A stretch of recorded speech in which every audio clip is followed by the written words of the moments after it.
बात करेंगे स्वतः संज्ञानों के सिलसिले की। कोलकाता दुष्कर्म हत्या के मामले के साथ ही सुप्रीम कोर्ट ने साल 10 मामलों में स्वतः संज्ञान लिया है। हालांकि उनमें से अधिकांश अनिर्णायक रहे हैं, यानी ज्यादातर में फैसला भी बाकी है। सबसे ताजा मामला जिसका जिक्र हमने किया, सुप्रीम कोर्ट में आज सुनवाई हुई है और इसको लेकर अगली तारीख भी दी गई है। लेकिन किन बड़े मामलों में सुप्रीम कोर्ट ने संज्ञान लिया, ये समझिए। अब तक इस साल 10 केसेस पर सुप्रीम कोर्ट ने सुमोटो लिया है, स्वतः संज्ञान लिया है।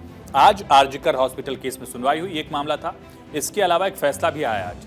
कलकत्ता हाईकोर्ट के 2023 के केस पर संज्ञान लेते हुए बरी आरोपी को दोषी करार दिया है सुप्रीम कोर्ट ने। दरअसल लड़कियों से यौन इच्छा पर काबू पाने की कलकत्ता हाईकोर्ट ने जो सलाह दी थी, उसको लेकर यह फैसला है।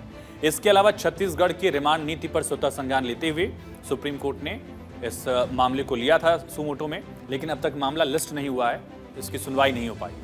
एमपी हाईकोर्ट के 6 महिला न्यायाधिकारियों को सेवा से बर्खास्त करने का जो फैसला था, उस पर अभी तक सुप्रीम कोर्ट ने फैसला नहीं सुनाया। न्यायपालिका में विकलांग व्यक्तियों पर जो भर्ती थी, उस पर भी संज्ञान लिया गया था। इसके अलावा एक विजुअल आया था गौतम बुद्ध नगर जिला अदालत में, जहां हड़ताली वकीलों ने एक वरिष्ठ अधिवक्ता का बैंड छीन लिया था।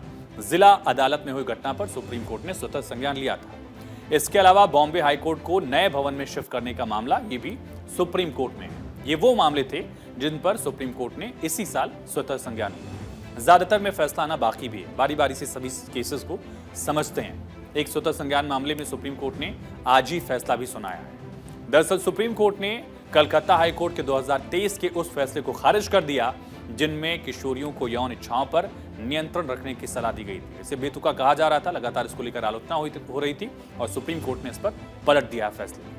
हाईकोर्ट के 18 अक्टूबर 2023 के फैसले को खारिज किया और जस्टिस ए.एस. ओका और उज्जवल भुइया की 2 जजों की बेंच ने कहा कि पॉक्सो एक्ट और भारतीय दंड संहिता के तहत आरोपी की सजा को बहाल किया जाता है। बरी आरोपी अब दोषी करार दिया गया है। इससे पहले सुप्रीम कोर्ट ने पिछले साल 8 दिसंबर को हाईकोर्ट के इस फैसले की कड़ी आलोचना की थी और इसे बिल्कुल आपत्तिजनक और पूर्ण रूप से अवांछित टिप्पणी करार दिया था, जब यह मामला आया था हाईकोर्ट में।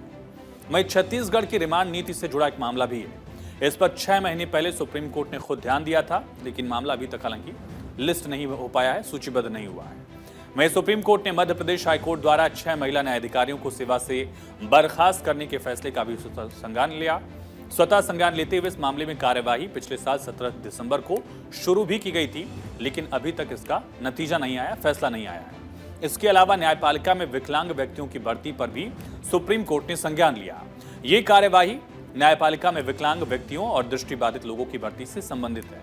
इसके अलावा इसी साल सुप्रीम कोर्ट ने गौतम बुद्ध नगर जिला बार एसोसिएशन के पदाधिकारियों के खिलाफ कार्रवाई शुरू की थी। इन पर हड़ताल के बावजूद ट्रायल कोर्ट में पेश होने वाली सुप्रीम कोर्ट बार एसोसिएशन के सदस्यों पर हमले का आरोप था। अदालत ने इसको लेकर भी सुमोटो लिया था। वहीं बॉम्बे हाईकोर्ट जो है, उसको नए भवन में शिफ्ट करने का मामला जो है, वो भी सुप्रीम कोर्ट सुन रहा है। मई में ही चीफ जस्टिस डी.वाई. चंद्रचूड़ ने बॉम्बे हाईकोर्ट को एक नए भवन में शिफ्ट करने की प्रक्रिया में तेजी लाने के लिए स्वतः संज्ञान की कार्यवाही शुरू की थी। यह हाईकोर्ट जनवरी 1879 में एक 4 मंजिला इमारत में तब से काम कर रहा है। अब बांद्रापुर में 30 एकड़ के भूखंड पर बनने वाले एक नई बिल्डिंग में इसको शिफ्ट किया जाना है। इसके अलावा 1991 से 2022 तक 50 केसेस पर सुप्रीम कोर्ट स्वतः संज्ञान ले चुका है। इनमें से सबसे ज्यादा 9 मामले 2020 में कोविड महामारी के दौरान आए थे।